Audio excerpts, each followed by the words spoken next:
Usually super sliding is quite bad, but in Sunny's case it actually helped him out quite a bit. So I read more Shadow Slave Shock Horror, and it's been we've been introduced to a lot of cool characters. We finally get to see who the fuck Mongrel is, and my goodness, it is peak. Sunny accidentally becoming a celebrity, pretty much the inverse of what he really wants, simply because he's wearing a mask that inverses his flaw is peak writing. And everybody misinterpreting Sunny's like talking points when he's Mongrel as some sort of philosophical like debate and argument when it comes to combat, since he's a master martial artist who can learn on the fly.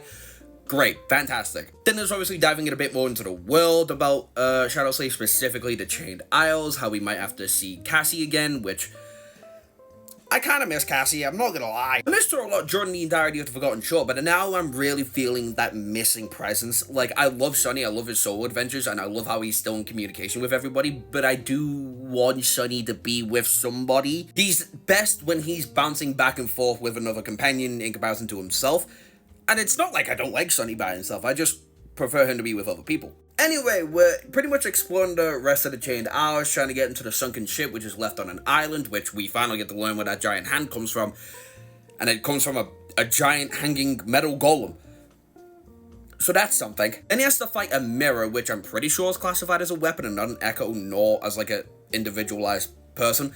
That's fucking weird. Is the main antagonist of this entire thing gonna be a mirror thing?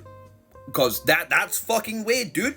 That's weird. Also, the only thing that gave Sunny like a legitimate run for his fucking money that wasn't the saint that he walked into before. Who seems like a quite nice gal, and I'm surprised the master has that much leeway over her. Regardless, we finally got into the sunken ship, and the last bit I just ended off at is Sunny running into another fucking mimic. To be fair, this is the actual second mimic he ever actually sees, or the third technically if we include the ordinary rock.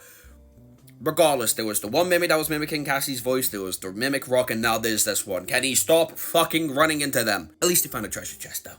And where the sunken ship actually was. So that's neat.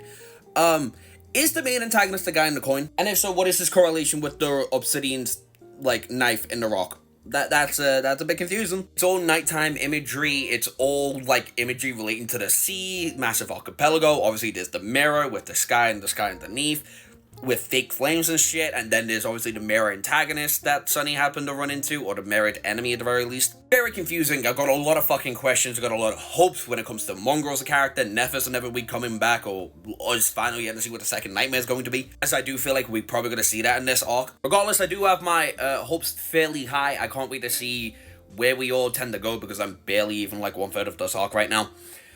So yeah, let's see where it gets us. Like how you should getting your finger on that plus button and hitting the fucking follow, baby. Thank you all, by the way, for 6K. Greatly appreciate it.